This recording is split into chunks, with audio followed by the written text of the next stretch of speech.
counsel.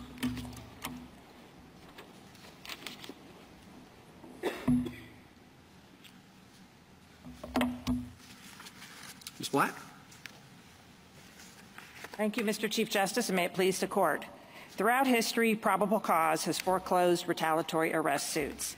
Nieves created one narrow exception for warrantless arrest, where officers typically look away or give warnings or tickets. This Court should not blow up that exception. First, this case involves a warrant. Warrants do not entail the boundless officer discretion that justified the Nieves exception in the first place.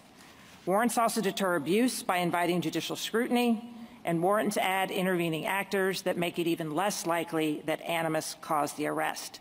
At a minimum, warrants are the last place to widen the Nieves exception. Second, this case involves theft. For crimes such as theft, where officers typically arrest, the justification for the Nieves exception just doesn't exist. It is only where officers rarely arrest that probable cause loses its probative force. Extending the exception to everything from theft to terrorism just invites questions about why police arrested some people and not others. Third, petitioner never alleged comparators, i.e. others who engaged in similar conduct but were not arrested. Only comparators rule out the probative value of probable cause. Petitioner and the government would allow anyone to sue with objective evidence of animus or using so-called negative evidence, the absence of arrest for similar conduct. But then every arrest invites a lawsuit. Every case gets past a motion to dismiss and on to discovery and before a jury. Plaintiffs will always contest the police version of events and then point to the lack of arrest records for their reframed conduct. Take this case. The complaint alleges petitioner accidentally misplaced papers and denies that petitioner acted intentionally. But the warrant application recounts a case of serious intentional theft. Now, petitioner was free to challenge probable cause, but instead she admitted it. And if you accept petitioner's gamesmanship, those arrested for domestic violence will claim the victim just slipped. Those arrested for threats will claim they were just joking, and those arrested for embezzlement will claim they just accidentally misplaced the funds. I welcome questions. I, of course, agreed with you and Nieves with what you just said, but we've crossed that bridge. And you've heard the discussion of what kind of evidence would be necessary to counter the causal connection or to change it, to overcome probable cause determination or the warrant. What would be some of your responses to some of the arguments that you have heard for the type of evidence?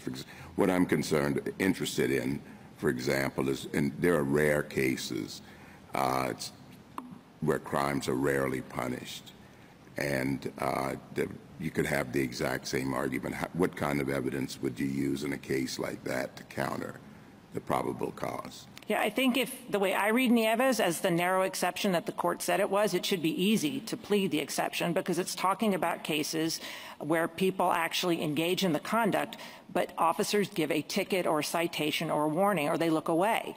And you just don't have that kind of case. The court was talking about jaywalking, dog off a leash, eating on the subway, not wearing a seatbelt, not cases where the assumption is when there is probable cause, if officers typically arrest, and I just think that that is per se true with theft, and it's the opposite presumption is true with crimes where you can get a ticket. No one gets a ticket for murder. No one gets a ticket for assault. No one gets a ticket or citation for theft. That's not a thing.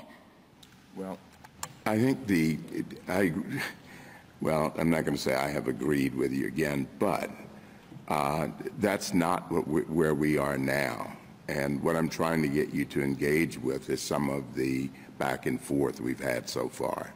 Okay, so if we're going to take it to any crime goes and misdemeanors in Texas are punishable up to a year in jail, you will have every case where the plaintiff, like in this case, says you have to accept my allegations as true, which I did nothing wrong. And then the officers, thank God we here had a warrant, but if there wasn't a warrant, you will not hear the officer's version of events. The only reason you heard the officer's side of the story as in Nieves was you had a summary judgment record. That complaint alleges a bone-chilling case of police brutality that made me not want to ever step foot in Alaska. You never even heard the officer's side until he was deposed. You had massive discovery. You had sensitive police documents. And every case, very few people get arrested and think, oh, well, yeah, I was caught, and I still think there was retaliation. Every drug case, wasn't my drugs.